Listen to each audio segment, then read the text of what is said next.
Policia e Kosovës mëngjesin e sotëm ka bastisur objekte të ndërmarrjes së re publike në Shtërpës dhe ka bërë të ditur në Facebook ministrin e largim e ekonomisë së Kosovës, Artane Rizvanolli. Ndërmarrja e re e shërbimeve publike është mbyllur me urdhë të njësisë për mbikëqyrjen e ndërmarrjeve publike në ministrinë e saj me asistencën e policisë.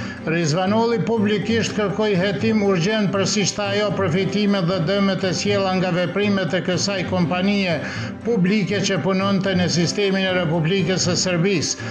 Ajo ka theksuar se në Kosovë nuk do të funksionojë asnjë institucion paralel sipas direktivave të Beogradit.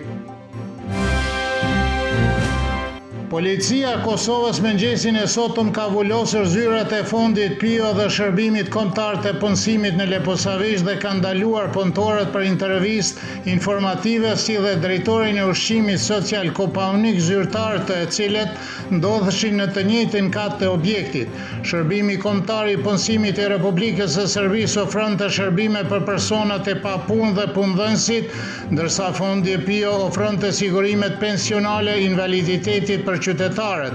Tani për tani në Leposavish kanë mbetur vetëm zyra e fondit republikan për sigurimin shëndetësor, e cila do të mund të punojë deri në njoftimin e mëtejshëm. Me urdhër të drejt për drejt nga Albin Kurti, pjesëtarët e policisë së Kosovës kanë sulmuar sot objekte dhe institucionet serbe në Shtërpës dhe Leposavish, aksionet e sinkronizuara të cilat vazhduan mbylljen e palishme të disa institucioneve të mbetura serbe në Kosovë, tha drejtori i zyrës për Kosovë dhe Metohi Petar Petković. Ai theksoi se Albin Kurti jo rastisht zgjodhi sot për vjetorin e zgjedhjeve të rrem për kryetarët e falsifikuar në veri të vazhdoj një lëvizje të dhunshme, të palishme dhe të një anshme. Ndërhyrja brutale sotme në institucionet serbe në Leposavish dhe Shtërpës dhe keqtrajtimi i punonësve është një tjetër në serinë e përpjekjeve të Prishtinës për të vështirësuar edhe më shumë jetën e popullit serb në Kosovë dhe Metohi përmes presionit, provokimeve dhe dhunës institucionale, tha Srpska Lista.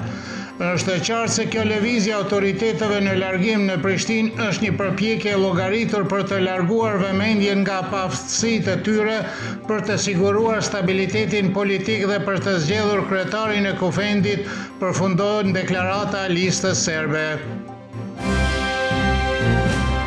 Ministri i Punës të Jashtme i Serbisë Marko Gjurić ka thënë për televizionin TV1 se shërbimet e sigurisë së Serbisë kanë prova të qarta lidhur me sulmin e kanalit Tiber Lepens, sipas të cilave është e qartë se në atë incident është përfshirë edhe policia e Kosovës. Gjurić tha gjithashtu se ishte i tmerruar nga arrestimet e reja të serbëve për Pashkët dhe kujtoi se kjo është një pjesë e matricës së përsekutimit në baza kombëtare, të cilën e kemi parë tashmë 2 vjetë e gjysmë. Gjurić thotë se një sjellje e tillë Albin Kurtit nuk dënohet sa duhet nga bashkia ndërkombëtare edhe pse shumica në Europë dënojnë veprimet e Kurtit. Që kur në pushtet erdhen me votat e 3.5% të votuesve të regjistruar kryetarët shqiptar në 4 komuna në veri nuk kanë bërë asgjë për komunitetin serb i cili është shumicë në ato komuna. Çdo vendim që ata kanë marrë në 2 vitet e fundit ka qenë vetëm në dëm të serbëve që jetojnë në këto komuna, thot për Kosova Online gazetari Lazar Stević. Kryetarët shqiptar etnik nuk i dëgjuan komunitetin shumicë serb në ato komuna, por bën atë që i përshtataj qeverisë qendrore, thot Miloš Pavković, bashkëpunëtori i Qendrës për Politika Europiane. Politikologu Ognjen Gogić vlerëson se kryetarët shqiptar janë në një kapacitet të kufizuar për shkak të veçeverisës lokale, asnjëherë nuk ka vendosur potencialin e nevojshëm të kuadrove pas dorëheqjes së serbëve nga shërbimet komunale. Deputetët e Kuvendit të Kosovës vazhduan seancën konstitutive në përpjekje për të zgjedhur kryetarin e Kuvendit. Seanca është ndërprerë për herë të 5 pasi nuk ka kaluar propozimi i lëvizjes vetëvendosje që kryetari i Kuvendit të zgjidhet Albulena Haxhiu. pro votuan 57 deputet, kundër ishin 46 dhe abstenuan 3 deputet, kështu që seanca u ndërprej sërish për 48 orë të tjera. Seanca konstitutive filloi me 15 prill, por tashmë kishte probleme në fillim, kështu që mandatet e deputetëve nuk u konfirmuan as për herë të dytë më vonë, por vetëm në vazhdimin e tretë të seancës me 19 prill.